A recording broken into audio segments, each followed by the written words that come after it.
ओम अज्ञानतिमिरान्धस्य ज्ञानञ्जनशलाकया चक्षुरुन्मिलितमेन तस्मै श्रीगुरुवे नमः। श्रीचैतन्यमनोभीष्टं स्थापितं येन भूतले स्वयं रूपकदा मह्यं ददाति स्वपदान्तिकं। वन्देऽहं श्रीगुरुः श्रीयुतपदकमलं श्रीगुरून् वैष्णवाचं श्रीरूपं साग्रजातं सगणरघुनाथान्वितं तं सजीवं साद्वैतं सावधूतं परिजनसहितं कृष्णचैतन्यदेवं श्रीराधाकृष्णपादान् स्वगणललिता श्रीविशाखान्विताश्च नारायणं नमस्कृत्यं नरं चैव नरोत्तमं देवीं सरस्वतीं व्यासं ततो जयमुदीरये। सुमतां स्वकथा कृष्ण पुण्यश्रवणकीर्तनं हृदयन्तस्तु भद्राणि विधनोति सुरसतां नष्टप्रायेषु भद्रेषु नित्यं भागवत सेव्य भगवती उत्तम श्लोके भक्तिर्भवति नैष्टिकी तदा रजस्तमो भाव कामलोभादयश्चेत् चेत् एतेन निरावृतं स्थित सत्त्वे प्रसिद्धति। एवं प्रसन्नमनसो भगवद्भक्ति योगता भगवतत्त्वविज्ञान मुक्तसङ्गस्य जायते विद्यन्ते हृदयं ग्रन्थि छिद्यन्ते सर्वसंशयं क्षीयन्ते चास्य कर्माणि दृष्ट्वा एवात्मनिश्वरे धर्मपुरोहितो कैटभो अनत्रो परमो निर्मत्साणं सतां वेद्यं वास्त्रमत्र वस्तु सुविधं तापत्रयोन्मूलनं श्रीमद्भागवतं प्रमाणामूलं प्रेमोपमार्थो महान् श्रीचैतन्य महाप्रभु मतमिदं तत्रादरो न हे कृष्ण करुणा सिन्धु दीनबन्धु जगत्पतये गोपेश गोपिकान्त राधाकान्त नमस्ते। तप्त कांचन गौरांगे श्री राधे वृंदावनेश्वरी कृष्णानुसुते देवी प्रणमामि हरिप्रिये। वाञ्छाकल्पतरुवृक्षा कृपा सिन्धुभ्यो च पतितानां पावनेभ्यो वैष्णवेभ्यो नमो नमः। जय श्री कृष्ण चैतन्य प्रभु नित्यानंद श्री अद्वैत गदाधर श्रीवासादि श्री गौर भक्तवृंद। हरे कृष्णा कृष्ण कृष्ण हरे हरे, हरे राम राम राम हरे हरे। इसमें आज हम लोग को श्रीमद् भागवतम का स्कंद संख्या 2 अध्याय संख्या 5 कल हमने पढ़ा था, लेकिन क्लियर नहीं हुआ था, कोई स्लाइड की प्रॉब्लम थी, तो इसको फिर से दोबारा शुरू करते हैं। टाइटल है समस्त कारणों के कारण। नारद उवाच देव देव नमस्तुभ्यं भूत भावन पूर्वज तद बीजानी है यज ज्ञानम मत महात्मा तत्व निर्देशनम। श्री नारद मुनि ने ब्रह्मा से पूछा, हे देवताओं में प्रमुख देवता, हे प्रथम जन्मा जीव, मैं आपको सादर नमस्कार करता हूँ। कृपया करके मुझे वह दिव्य ज्ञान बताएं जो मनुष्य को आत्मा तथा परमात्मा के सत्य तक ले जाने वाला है। तब नारद मुनि ब्रह्मा जी से बोलते हैं कि हे देवताओं के प्रमुख देवता, समस्त देवताओं में सर्वश्रेष्ठ देवता कौन है? ब्रह्मा जी हैं। ठीक है ना? बता रहे हैं वो प्रथम जन्मा जीव हैं। इस जन्म जब सृष्टि का क्रिएशन हुआ तब ब्रह्मा जी पहले जीव उत्पन्न हुए। भगवान की नाभि कमल से कमल निकला, उससे उस पर ब्रह्मा जी की उत्पत्ति हुई। बता रहे हैं, मैं आपको सादर नमस्कार करता हूँ, कृपया करके मुझे वह दिव्य ज्ञान बताएं जो मनुष्य को आत्मा तथा परमात्मा के सत्य तक ले जाने वाला है। देखो, आत्मा और परमात्मा के सत्य तक ले जाने वाला ज्ञान दिव्य ज्ञान कहलाता है। कि जब हम शारीरिक लेवल से ऊपर उठकर और आत्मा और परमात्मा के ज्ञान को जान जाते हैं कि आत्मा क्या है, परमात्मा क्या है, और आत्मा और परमात्मा का संबंध क्या है, तब हम दिव्य धरातल पर अपनी चेतना को स्थिर कर पाते हैं। बता दें, परंपरा प्रणाली अर्थात गुरु शिष्य परंपरा की पूर्णता को की पुष्टि की हो रही है।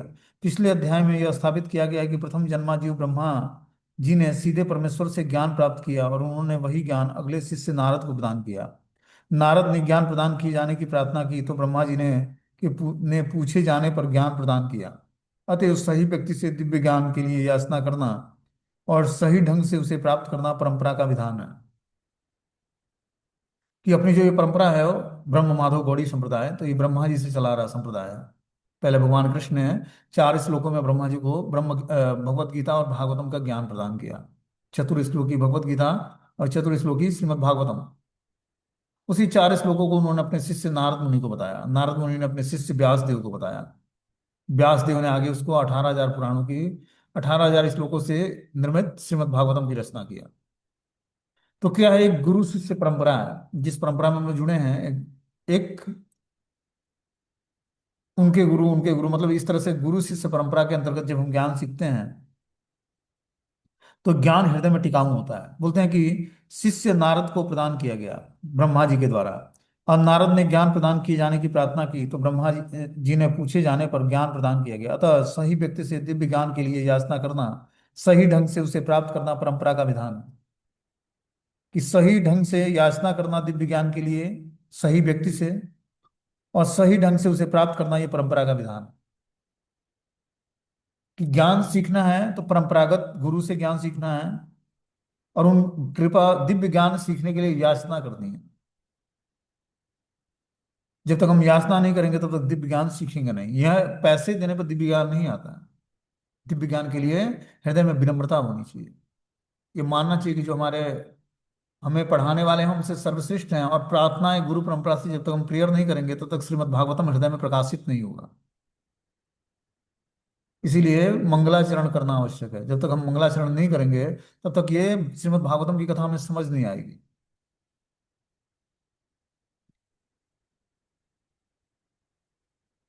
बता रहे कि हे पिताजी, कृपया इस व्यक्त जगत के वास्तविक लक्षणों का वर्णन कीजिए। इसका आधार क्या है, इसका सृजन किस प्रकार किया गया है, यह किस तरह से स्थिर है, और यह सब किसके नियंत्रण में किया जा रहा है।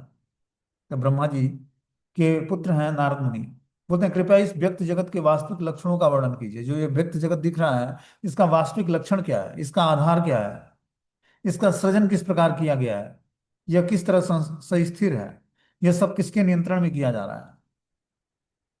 हे पिताजी, आप यह सब वैज्ञानिक ढंग से जानते हैं, क्योंकि भूतकाल में जो कुछ रचा गया, भविष्य में जो कुछ रचा जाएगा, और वर्तमान में जो कुछ रचा जा रहा है, इस ब्रह्मांड के भीतर जितनी सारी वस्तुएं हैं, वे सब आपकी हथेली में आंवले के सदृश हैं। तो ब्रह्मा जी परम पुरुष, प्रथम पुरुष होने के कारण उनको भूत भविष्य और वर्तमान सब कुछ पता है कि वर्तमान में क्या चल रहा है, भूत में क्या घटित हुआ, और भविष्य में क्या होने वाला है। इस प्रकार बता रहे हैं कि ब्रह्मांड के भीतर जितनी सारी वस्तुएं हैं, वो सब ब्रह्मा जी की ही सृष्टि के अंतर्गत आती हैं। वे सब आपकी हथेली पर आंवले के सदृश हैं। इस व्यक्त ब्रह्मांड तथा ब्रह्मांड के भीतर की प्रत्येक वस्तु, प्रत्येक सृष्टा ब्रह्मा जी है। इस भौतिक संसार में जो भी हम वस्तु देखते हैं, ब्रह्मा जी के द्वारा ही क्रिएशन होता है, क्योंकि भगवान जो है ब्रह्मा जी को शक्ति प्रदान करते हैं। जब सृष्टि का प्रलय होता है, ब्रह्मा जी की रात्रि हो जाती है, तो सृष्टि के प्रलय हो जाता है। और ब्रह्मा जी का दिन होता है, तो फिर से सृष्टि शुरू होती है। तो ब्रह्मा जी जब सृष्टि का क्रिएशन शुरू हुआ, जब सृष्टि उत्पत्ति हुई, तो क्या हुआ, पहले चारों तरफ कांडांडव समुद्र में पूरा पृथ्वी जो है ढका हुआ था, पूरा ब्रह्मांड जो डूबा हुआ था। उसके बीच में से भगवान क्षीरोद साई विष्णु के नाभि से कमल निकलता है, और उस कमल पर ब्रह्मा जी की उत्पत्ति होती है, कमल से। तो ब्रह्मा जी परेशान थे कि आखिर इस कमल पर मेरा मैं कैसे आ गया। तो वो कमल का नाल पकड़ के नीचे उतरते, फिर ऊपर आते, फिर नीचे उतरते, फिर ऊपर आते, तो खोजते कि फाउंडेशन कहाँ, आखिर ये कमल कहाँ से निकला हुआ है। तो वो भी पता नहीं लगता, क्योंकि वो कमल जो है किसी पेड़ पौधे से नहीं निकला था, वो भगवान के नाभि से कमल निकला हुआ था। तो उनको आवाज सुनाई दिया था, और तपस्या करो आप। तो दिव्य तपस्या शुरू किया उन्होंने। और फिर वही ब्रह्म गायत्री मंत्र, जो ओम भूर्भुवः स्वः सवितुर्वरेण्यं भर्गो देवस्य धीमहि धियो यो न प्रचोदयात्, ये ब्रह्म गायत्री मंत्र का जाप किया उन्होंने। दिव्य तपस्या करके इस गायत्री मंत्र के जाप से उनको अथाह शक्ति मिली, जिससे वो सृष्टि का क्रिएशन शुरू किया उन्होंने। भगवान उनको शक्ति प्रदान की, अपना स्वरूप का दर्शन करा कराया भगवान ने। और बोला, हे ब्रह्मा, तुम क्या करो, सृष्टि का निर्माण शुरू करो प्रजापतियों के माध्यम से। फिर ब्रह्मा जी ने सृष्टि का निर्माण किया। लेकिन जितने भी पुत्र प्रकट करते अपने शरीर से, जैसे नारद मुनि हैं, चार कुमार हैं, सब ब्रह्मचारी बन जाते हैं। फिर उन्होंने एक मेल और एक फीमेल, मतलब लेडीज और पुरुष का एक जोड़ा प्रकट किया, स्वयंभू मनु और शत्रुपा।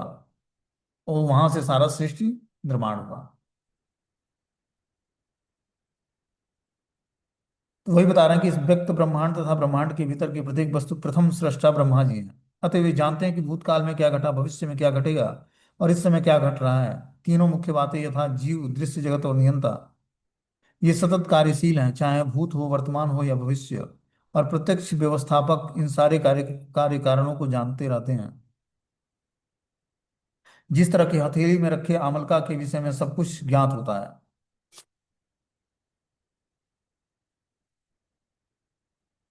आगे बोलते हैं कि यदि ज्ञानो यदाधारो यद परस्त्व यदात्मकम एकम सृजसी भूतानि भूते रेवात्म माया।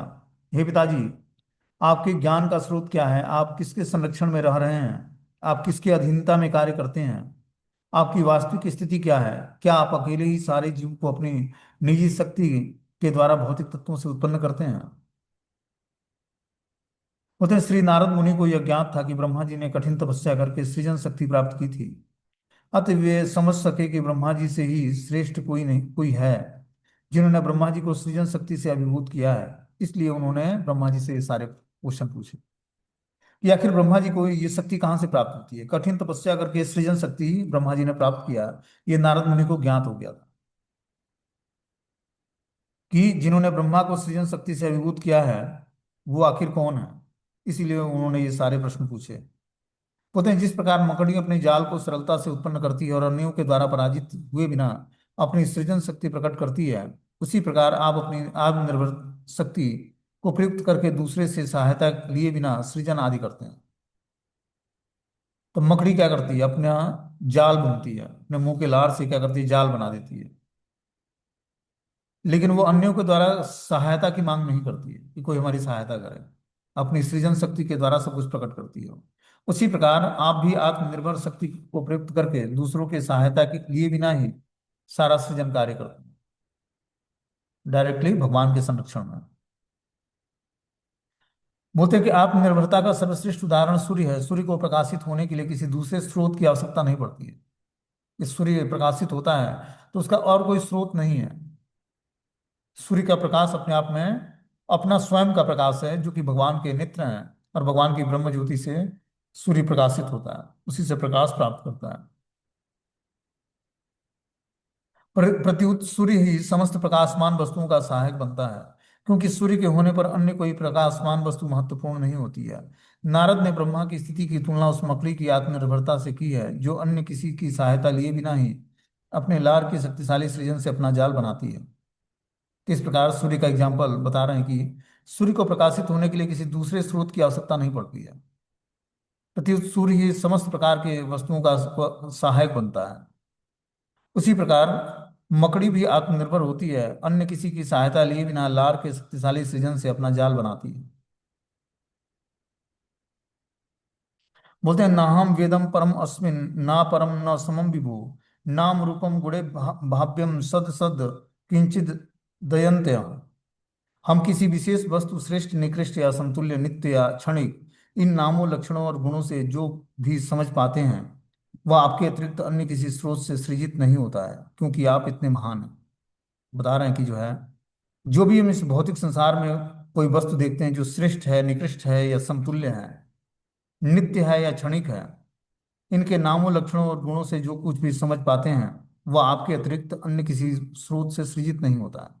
सब कुछ भगवान से ही, ब्रह्मा जी से ही सृजित होता है, ये नारद मुनि का कहना है। क्योंकि आप इतने महान हैं। यह व्यक्ति जगत 84 लाख योनियों में उत्पन्न विभिन्न प्रकार के जीवों से परिपूर्ण है। इसमें से कुछ श्रेष्ठ हैं तो कुछ निकृष्ट हैं। मानव समाज में मनुष्य श्रेष्ठ प्राणी माना जाता है, और मनुष्यों में भी विभिन्न किस्में होती हैं, यथा उत्तम, निकृष्ट और समान। लेकिन नारद मुनि ने यह मान लिया कि इनमें से किसी का भी उत्पन्न होने का स्रोत उनके पिता ब्रह्मा जी के सिवा अन्य कोई नहीं है। अतएव वे ब्रह्मा जी से उनके विषय में सब कुछ जान लेना चाहते हैं। तो नारद मुनि ब्रह्मा जी के बारे में जानना चाहते हैं, अपने पिता के बारे में, कि आखिर ये सृष्टि संहार जो है पूरे चराचर जगत का सृष्टि कैसे करते हैं, किससे ये एनर्जी प्राप्त करते हैं, किस पर आश्रित हैं।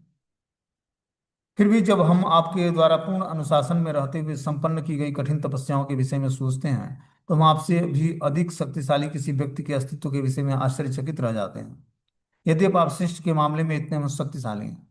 क्या बता रहे हैं, कि फिर भी जब हम आपके पूर्ण अनुशासन में रहते हुए संपन्न की गई कठिन तपस्याओं के विषय में सोचते हैं, ब्रह्मा जी पूर्ण अनुशासन का पालन करते हुए दिव्य तपस्याएं करते हैं, तो हम आपसे भी अधिक शक्तिशाली किसी व्यक्ति के अस्तित्व के विषय में आश्चर्यचकित रह जाते हैं, कि कोई भी आपसे भी ज्यादा शक्तिशाली कोई व्यक्ति है जो आपको शक्ति प्रदान करता है, और वो अदृश्य रूप में है। यह यद्यपि आप सृष्टि के मामले में इतने शक्तिशाली हैं। बता रहे हैं कि श्री नारद मुनि के चरण चिन्हों का अनुसरण करते हुए मनुष्य को चाहिए कि वह अंधे की तरह गुरु को साक्षात ईश्वर न मान ले।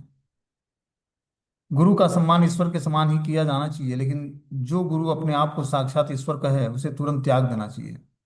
नारद मुनि ने ब्रह्मा को सृष्टि करने के अद्भुत कार्यों के कारण सर्वोपरि मान लिया था, लेकिन जब उन्होंने देखा कि ब्रह्मा जी भी किसी श्रेष्ठ पुरुष की पूजा करते हैं, तो उन्हें संदेह हुआ कि परमेश्वर तो श्रेष्ठतम है ही, उनका कोई आराध्य नहीं है।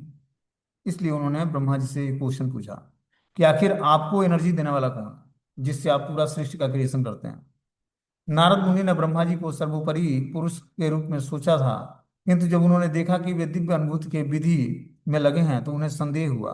अतः वे सही सही जानकारी चाह रहे थे। बोलते हैं, हे पिताजी, आप सब कुछ जानने वाले हैं और आप सबों की नियंता हैं। अतः मैंने आपसे जितने भी प्रश्न पूछे हैं उन्हें कृपया करके बताइए, जिससे मैं आपके शिष्य के रूप में उसे समझ सकूं। तो नारद मुनि पुत्र भी हैं और शिष्य भी हैं ब्रह्मा जी के। बोलते हैं, नारद मुनि द्वारा पूछे गए सारे प्रश्न सबों के लिए अत्यंत महत्वपूर्ण है। अतः उन्होंने ब्रह्मा जी से प्रार्थना की कि वे उन्हें उपयुक्त समझें जिससे ब्रह्म संप्रदाय की परंपरा के अन्य सभी लोग बिना कठिनाई के इसे समझ पाए। इसलिए ब्रह्मा जी से इन्होंने नारद मुनि ने क्वेश्चन पूछा कि आगे आने वाली जो है, जो पीढ़ी है, उसको इस ब्रह्म संप्रदाय के परंपरा के बारे में सब कुछ ज्ञान हो जाए। बता रहे कि ब्रह्मो वाच सम्यकम करुणा कस्य वत्सम ते विचिकित्सितम यदहम चोदितम सौम्यम भगवत वीर्य दर्शने।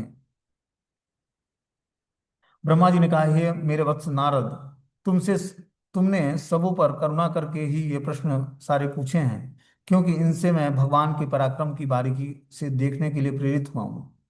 कि भगवान का जो पराक्रम है उसको मैं बारीकी से देखने में सक्सेस हुआ, सफल हुआ, प्रेरित हुआ हूँ।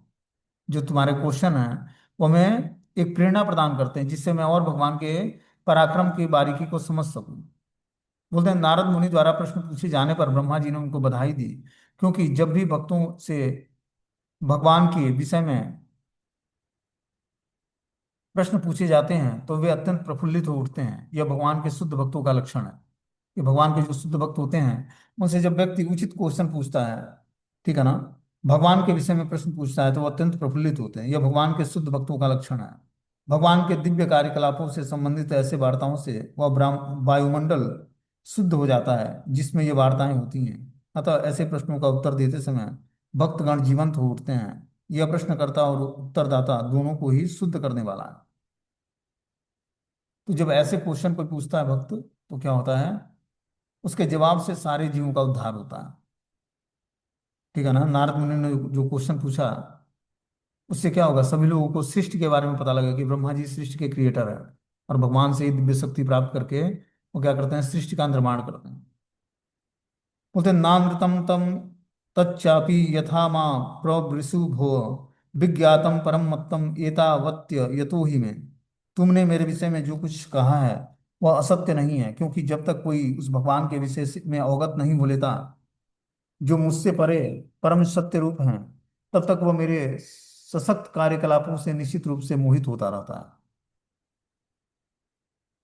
तुमने मेरे विषय में जो कुछ कहा है वह असत्य नहीं है, क्योंकि जब तक कोई उस भगवान के विषय में अवगत नहीं हो लेता जो मुझसे परे परम सत्य हैं, तब तक वह मेरे सशक्त कार्यकलापों से निश्चित रूप से मोहित होता रहेगा। कि ब्रह्मा जी का कार्य भगवान जैसा ही लगता है। बता रहे कि जब तक व्यक्ति असत्य धारणाओं को छोड़कर परम सत्य भगवान को नहीं जान लेता, तब तक वो हमारे सशक्त कार्यकलापों से निश्चित रूप से मोहित होता रहेगा। तो ब्रह्मा जी को ही भगवान मानने लगे, क्योंकि ब्रह्मा जी क्रिएशन करते हैं। तो जब ऐसा व्यक्ति जो भगवान के कार्यकलापों से अवगत नहीं है, तो ब्रह्मा जी को ही क्या मानेगा, उनके सशक्त कार्यकलापों से निश्चित रूप से वो मोहित हो जाएगा। इसलिए ब्रह्मा जी बताना चाहते हैं। बता रहे हैं, जिन व्यक्तियों को भगवत गीता में वर्णित सत्यों की अनुभूति है, वे ऐसे महापुरुषों के अस्तित्व को स्वीकार करते हैं जो पूर्ण पूर्ण ब्रह्मांड की विविधताओं का सृजन करते हैं। शास्त्रों से यह भी प्रकट होता है कि इस ब्रह्मांड के ब्रह्मा जी इस ब्रह्मांड से परे अनेक अन्य ब्रह्मांडों के ब्रह्माओं से अपेक्षातया छोटे हैं, लेकिन उनमें कोई भी भगवान के समकक्ष नहीं है। ब्रह्मा भी कई प्रकार के होते हैं। चतुर्मुख ब्रह्मा, दो मुख ब्रह्मा, एक मुख ब्रह्मा, हजारों मुख ब्रह्मा। मतलब ब्रह्मा जी की बहुत सारी अलग अलग ब्रह्मांडों में अलग अलग मुख होते हैं, और अलग अलग शक्तियां होती हैं जिससे वो क्रिएशन करते हैं, निर्माण करते हैं।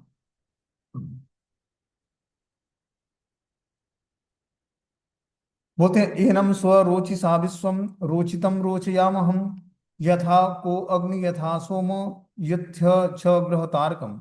भगवान द्वारा अपने निजी तेज ब्रह्म ज्योति से की गई सृष्टि के बाद मैं उसी तरह सृजन करता हूँ जिस तरह की सूर्य द्वारा अग्नि प्रकट होने के बाद चंद्रमा, आकाश, प्रभावशाली ग्रह और टिमटिमाते तारे भी अपनी चमक प्रकट करते हैं। क्या बता रहे हैं, भगवान द्वारा अपने निजी तेज ब्रह्म ज्योति से की गई सृष्टि के बाद मैं उसी तरह सृजन करता हूँ जिस तरह सूर्य द्वारा अग्नि प्रकट होने के बाद चंद्रमा, आकाश, प्रभावशाली ग्रह और टिमटिमाते तारे भी अपनी चमक प्रकट करते हैं। बोलते हैं, ब्रह्मा जी ने नारद से कहा कि उनका अनुमान है कि ब्रह्मा सृष्टि के परम सत्ता नहीं है। ठीक ही था। कभी कभी कम बुद्धिमान वाले मनुष्य की ऐसी मूर्खतापूर्ण धारणाएं बनती हैं कि ब्रह्मा से ही सभी कारणों के कारण है। लेकिन नारद इस बात को इस ब्रह्मांड के परम प्रमाण ब्रह्मा जी के कथनों से स्पष्ट कर लेना चाहते हैं। जिस प्रकार राज्य के सर्वोच्च न्यायालय का निर्णय अंतिम होता है, उसी तरह ब्रह्मांड की सर्वोपरि सत्ता रूपी ब्रह्मा जी का निर्णय ज्ञान प्राप्त करने की वैदिक विधि के अनुसार अंतिम होता है। तो बता रहे कि ब्रह्मा जी ने नारद से कहा कि उनका अनुमान है कि ब्रह्मा सृष्टि के परम सत्ता नहीं है। ठीक ही था। नारद जी ने बस अनुमान लगाया कि ब्रह्मा सृष्टि के परम सत्ता नहीं है।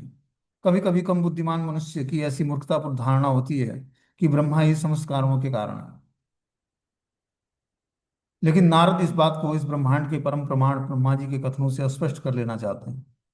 जिस प्रकार राज्य के सर्वोच्च न्यायालय का निर्णय अंतिम होता है, उसी तरह ब्रह्मांड की सर्वोपरि सत्ता रूपी ब्रह्मा जी का निर्णय ज्ञान प्राप्त करके करने की वैदिक विधि के अनुसार अंतिम था।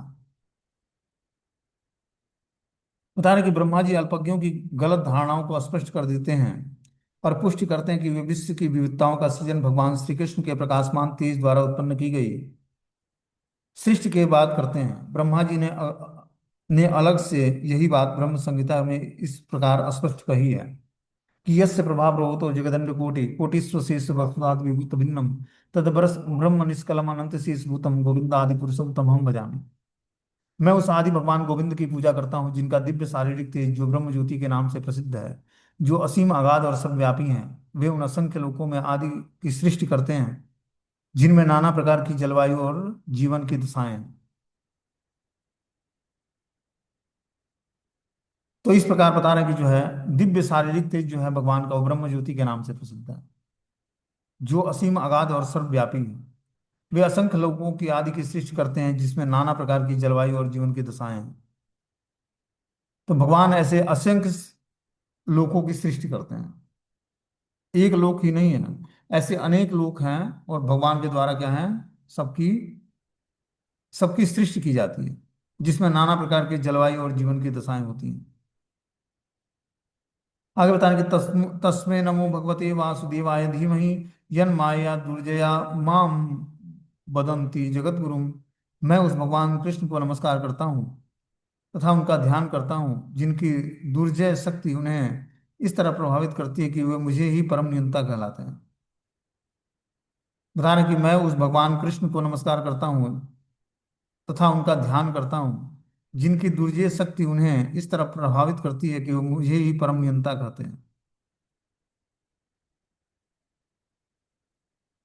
तो यहाँ पर भगवान वासुदेव कृष्ण को नमस्कार किया गया है। बता रहे हैं कि उनका ध्यान करना चाहिए, जिनकी दुर्जय शक्ति इस तरह प्रभावित होती है कि वे मुझे ही परम नियंता मानते हैं।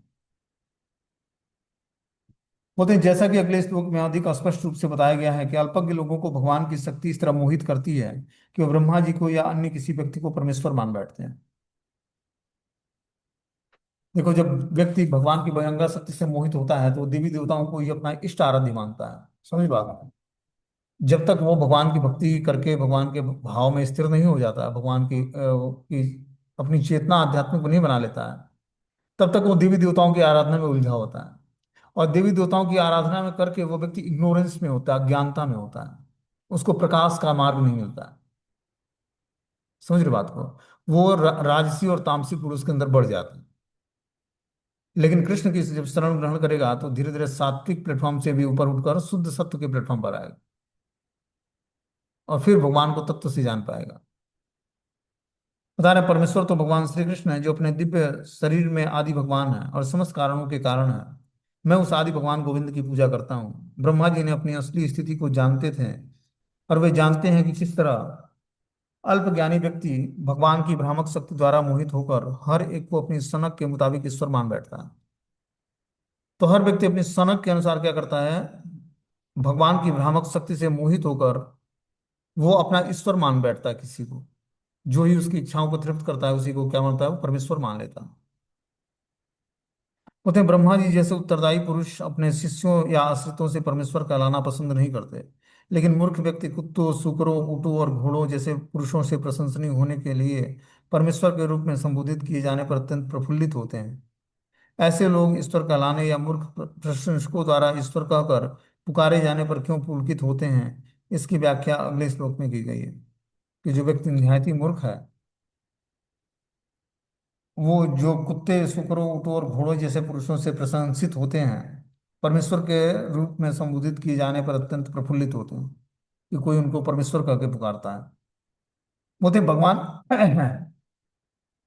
की भ्रामक शक्ति अपनी स्थिति से लज्जित होने के कारण सामने ठहर नहीं पाती है।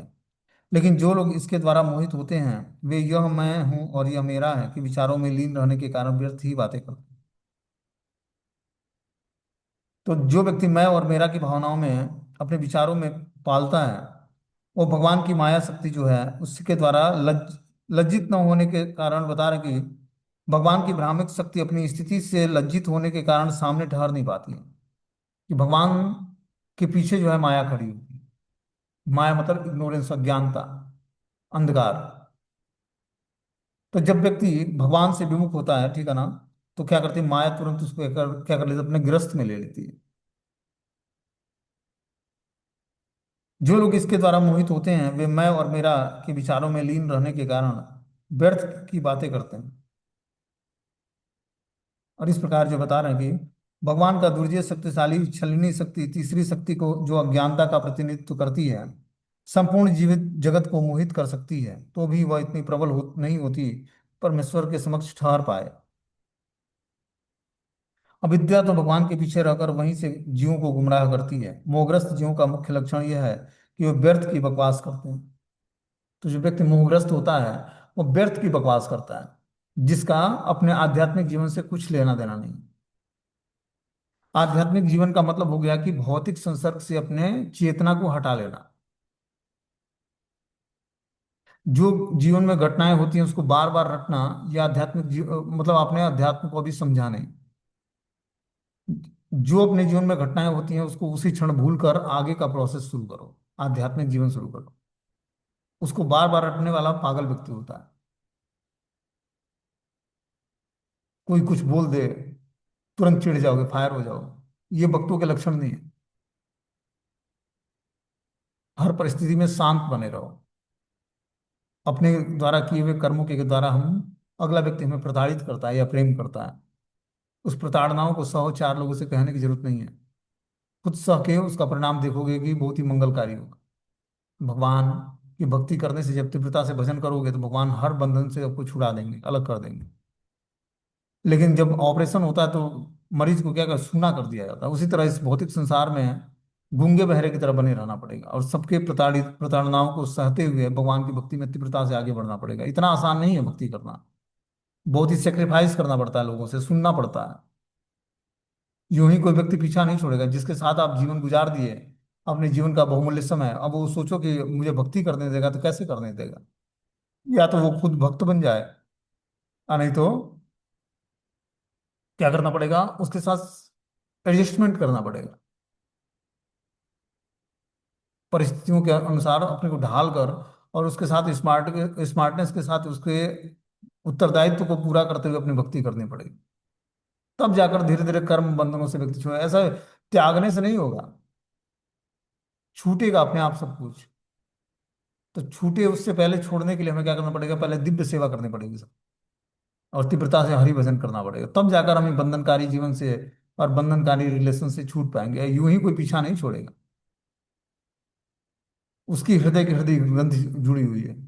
तो ऐसे ही हृदय की ग्रंथियां खंडित नहीं होती। आप चलो, आप भक्ति करके अपने को अलग कर लोगे, लेकिन वो व्यक्ति आपको याद करता रहेगा, तो आप कहीं ना कहीं खींचे हुए चले जाओगे उसके पास।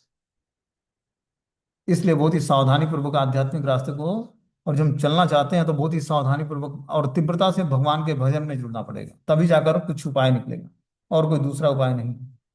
ठीक है। अगला श्लोक जो है 13वां है, 14वां श्लोक, उसको हम लोग कल पढ़ेंगे। हरे कृष्ण। तो आज एक ही क्लास होगा, ठीक है ना? एक दो दिन थोड़ा डिस्टरबेंस है, फिर